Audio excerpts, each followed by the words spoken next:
चोलाटर तर आज आम्ही भितर सोटल्या आवाजाच्या आणि संगीताच्या गोडवादी संसारान आणि हेम पोलियात फकत ऐकंक ना हेम असा खरो म्हणल्यार आपल्या अस्तित्वाच्या मुलाव्या तत्वाविशीं.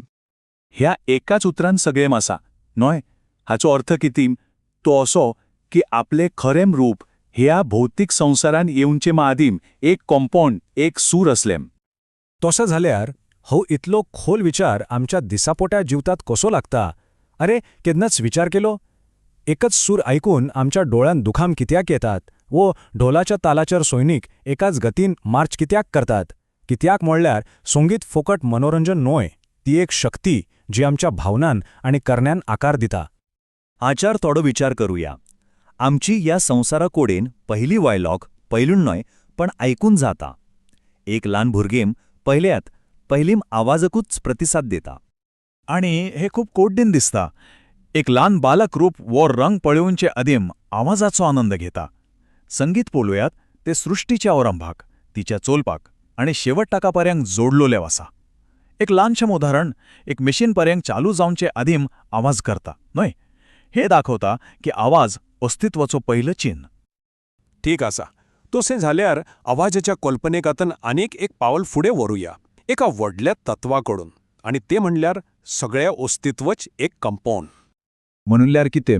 हाचो अर्थ असो की जेम कितें आमकां घोण वो नखर दिसता ते खरेच वेगळ्या वेगळ्या गोटीन कॉम्पोन करपी उर्जेचो एक रूप.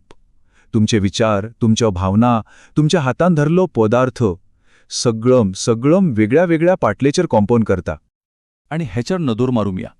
आत्मपदार्थांत कसो रुपांतरीत जाता, सगळम सुरू जाता आकाशाच्या आख्या सूक्ष्म कंपनांतल्यान. जोशीम ही कंपनां अनेक दाट आणि मोंड जातात, ती पयलीं वाऱ्यांत, मागीर उज्यांत, उदकांत आणि निमाणम पृथ्वीच्या घन रुपान बदलतात. हो पळोवयात, एक सूक्ष्म शक्तीचो स्थूल पदार्थांत बदलपाचो एक प्रयत्न. चलात आता हेच कल्पनेक अनेक वळ करूया. जर सगळेंक कॉम्पोन आया तर पूर्ण ब्रह्मांड एक व्हडली संगीत रचना, एक सिम्फोनी जाणा काय? आणि ह्या उतरांत सगळें आयलें. आध्यात्मिकता म्हणल्यार कितें हें सोदून काडूप की पुराय ब्रह्मांड एकूच सिम्फोनी आसा आणि त्यात दर एक व्यक्ती एक सूर कसो आसा. आमची सूख, आमची शांती ह्या ब्रह्मांडाच्या संगीताकडेन एकठांय येवपांत आसा. पूण ह्या संगीतांत सुरंत आसोप व सुरंत नासोप हातूंत खूप फरक आसा.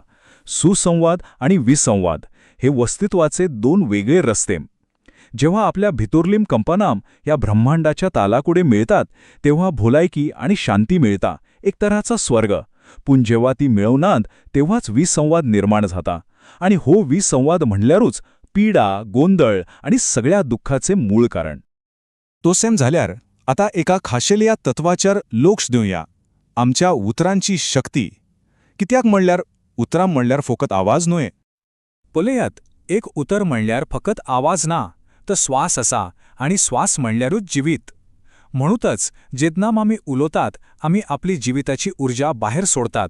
देखूनच तर आमच्या उतरांत निर्माण करपाची व ना करपाची ताकद असता.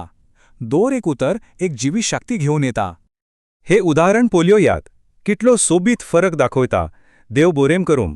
जेन्ना हीम उतरां फकत ओंठांतल्यान येतात, जशे दुकानांतल्यान वस्त घेतल्या उपरांत, त्यांचो आवाज बेगीन विसरून वतात. पण तेच उतरां जेन्ना खऱ्या काळजाच्या भावनेन भरतात तेन्ना ती भावना आयकुनारच्या काळजाक डायरेक्ट लागता. ह्याच्यातल्यान कळटा की उतराची खरी शक्ती ताच्या फाटल्या हेतूवर आसून आसता. त्या ब्रह्मांडाच्या व्हडल्या संगीताची गोजल आता स्वताच्याक हाडुया.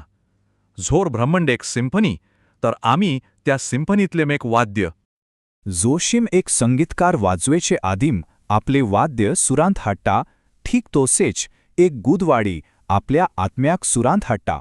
आणि आध्यात्मिक जिविताचो हेतू होच ह्या ब्रह्मांडाच्या सुसंवादाकोडेन आपलो सूर मेळोवन घेवप, आपलो मन, कूड आणि आत्मा त्या दैविक संगीता खातीर तयार करप. पण हो सूर मेळोवन घेवपाचो रस्तो मातसो वेगळो. पहिले शिको पडटा आणि मागीर जेम काही शिकलायम ते विसरो पडटा. हाचो अर्थ कितें? हाचो अर्थ म्हणल्यार आपलो अहंकार सोडून दिवप. जेन्ना तो हांव वेता तेन्नाच त्या ब्रह्मांडाचो तो आवाज आयकूंक येता. तोसे जाल्यार ह्या एकच प्रश्नाचार विचार करताना हे विवेचन संपुयात. जोर ब्रह्मांड एक सिम्फनी, तर तातूंचलो सूर कोणचो? तुम्ही वाजोयतलो सूर ह्या वळ संगीताकोडे मिळता काय ना हेच्यार विचार करात.